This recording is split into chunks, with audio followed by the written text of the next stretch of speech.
The best compliment to all of you.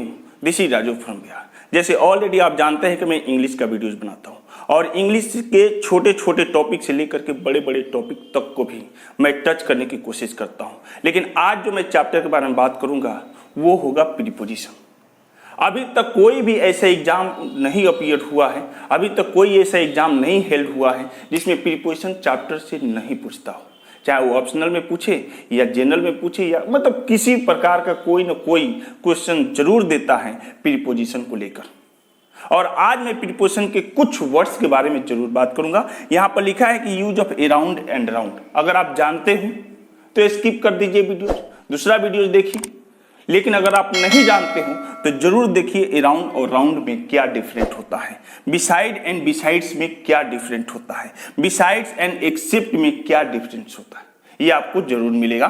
तो वही मैं लिखा हूं कि all types of competitive exams, अगर आप किसी प्रकार के कंपटीशन एग्जाम को क्वालिफाई करना चाहते हैं तो ये कुछ प्रीपोजिशंस है जो आपके लिए महत्वपूर्ण हो सकता है, आपको सीखना कंपलसरी हो सकता है। तो देखते हैं कि एक एक करके कि अराउंड और राउंड में क्या डिफरेंट है, बिसाइड एंड बिसाइड्स में क्या डिफरेंट है, बिसाइड्स एंड एक्सेप्ट में क्या डिफरेंस है। लेकिन उससे पहले मैं आपसे एक छोटा सा रिक्वेस्ट करना चाहता हूं कि अगर अभी तक आप मेरे चैनल को सब्सक्राइब नहीं किए हैं तो प्लीज सब्सक्राइब करके बेल आइकन को जरूर प्रेस कीजिए ताकि हर एक छोटे छोटे से लेकर के बड़े वीडियो तक का नोटिफिकेशन आपके मोबाइल पर आसानी से जा सके। तो देखते हैं कि पहला क्या है अराउंड एंड राउंड के बारे में। तो देखिए मैं लिखा हूं कि use of around and round, use of around and round, around और राउंड का प्रयोग कैसे करें। तो ऊपर लिखा है कि अराउंड का प्रयोग बाहर से चारों ओर, यहां वहां, बहुत स्थानों में तथा विभिन्न भागों में के अर्थ में होता है। देखिए कोई भी प्रीपोजिशन का हिंदी अर्थ एक नहीं होता है, बहुत सारा हो सकता है। वहीं ऊपर लिखा है कि अराउंड का जो हिंदी अर्थ होता है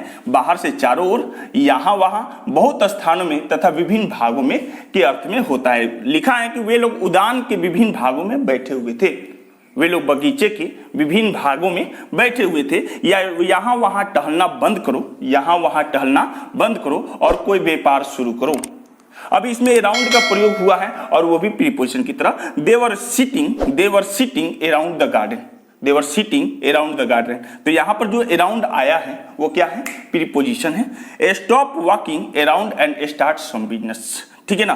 क्या कह रहा है कि यहां वहां टहलना बंद करो और कोई व्यापार शुरू करो। यहां अराउंड का हिंदी जो अर्थ है वो है यहां वहां, और यहां अराउंड का जो हिंदी अर्थ है वो है के विभिन्न भागों में, के विभिन्न भागों में। अब नीचे देखते हैं लिखा है कि अराउंड का प्रयोग लगभग के अर्थ में भी होता है।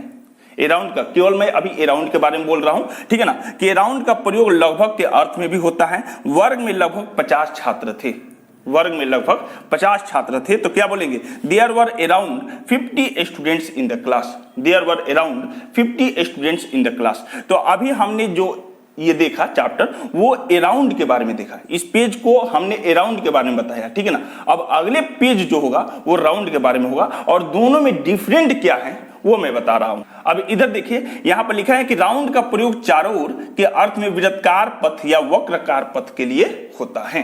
अराउंड का प्रयोग लगभग या के विभिन्न भागों में होता है, लेकिन वहीं राउंड का प्रयोग जो होता है वो चारों ओर के अर्थ में वृत्ताकार या वक्राकार पथ के लिए किया जाता है। जैसे लिखा है कि हम लोग डाइनिंग टेबल के चारों ओर बैठे हुए थे, हम लोग डाइनिंग टेबल के चारों ओर बैठे हुए थे, या पृथ्वी सूर्य के चारों ओर घूमती है, पृथ्वी सूर्य के चारों ओर घूमती। तो we were sitting round the dining table, we were sitting round the dining table. यहां पर राउंड जो वर्ड है वो क्या है, प्रीपोजिशन है।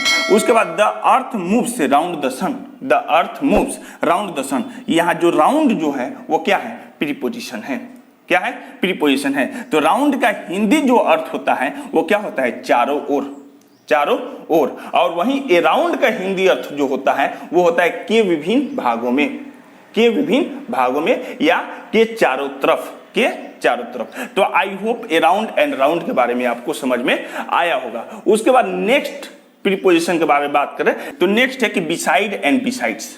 देखिए ये बहुत बच्चों को कंफ्यूज रहता है कि बिसाइड एंड बिसाइड्स में क्या डिफरेंट है, लेकिन ये आपके लिए कंपलसरी हो सकता है और अधिकतर एग्जाम में बिसाइड एंड बिसाइड्स का प्रयोग पूछता ही है, राउंड अराउंड का प्रयोग पूछता ही है, अगेंस्ट का प्रयोग पूछता ही है, ऑफ एंड ऑफ का प्रयोग पूछता ही है, अमिड एंड अमिड्स का प्रयोग पूछता ही है। समझ में आ रहा है? इन एड और एड का प्रयोग पूछता ही है, ठीक है ना। तो यहाँ पर लिखा है कि beside and besides. Beside and besides में क्या डिफरेंट है वो भी देखिए। बिसाइड का प्रयोग बगल में, बिसाइड का प्रयोग बगल में, समीप या बाहर के अर्थ में होता है। बिसाइड का प्रयोग किसका?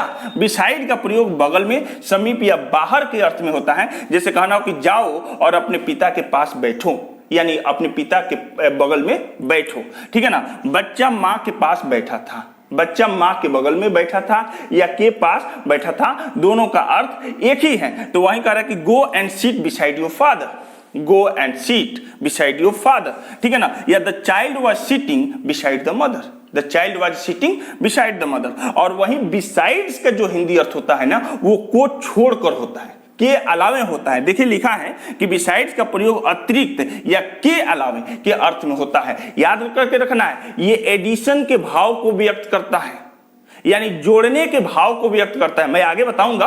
और वहीं एक्सेप्ट मतलब भी होता है को छोड़कर, लेकिन वो सब्ट्रैक्शन के भाव को व्यक्त करता है। किसका भाव को व्यक्त करता है? सब्ट्रैक्शन के भाव को। यहां पर लिखा है कि मेरे पास रामायण के अलावा गीता भी है, रामायण भी है और उसके साथ साथ क्या है? गीता भी है। उर्दू के अलावा मैं अंग्रेजी और हिंदी भी जानता हूं, मैं उर्दू भी जानता हूं और साथ साथ हिंदी और अंग्रेजी भी जानता हूं। तो वहीं कह रहा है कि besides the Ramayana, besides the Ramayana I have the Gita, I have the Gita, besides Urdu I know English and Hindi. तो यहाँ पर बिसाइड्स जो है वो क्या है? प्रीपोजिशन है और एडिशन के भाव को व्यक्त कर रहा है। याद रखिएगा, प्रीपोजिशन का प्रयोग सेंटेंस के पहले भी हो सकता है, बीच में भी हो सकता है और अंत में भी हो सकता है। ऐसे ऐसे कंडीशन आते हैं कि प्रीपोजिशन का प्रयोग पहले, बीच में और सेंटेंस के अंत में भी हो सकता है। तो यहाँ पर पहले प्रयोग हुआ है, देखिए मैं अंडरलाइन किया हूं, ठीक है ना। तो वहीं कह रहा है कि मेरे पास रामायण के अलावा गीता भी है, उर्दू के अलावा मैं अंग्रेजी भी जानता हूं। तो इसको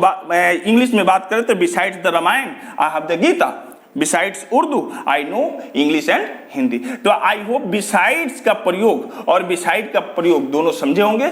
अब नेक्स्ट पेज के बारे में बात करें तो नेक्स्ट पेज है कि बिसाइड्स एंड एक्सेप्ट।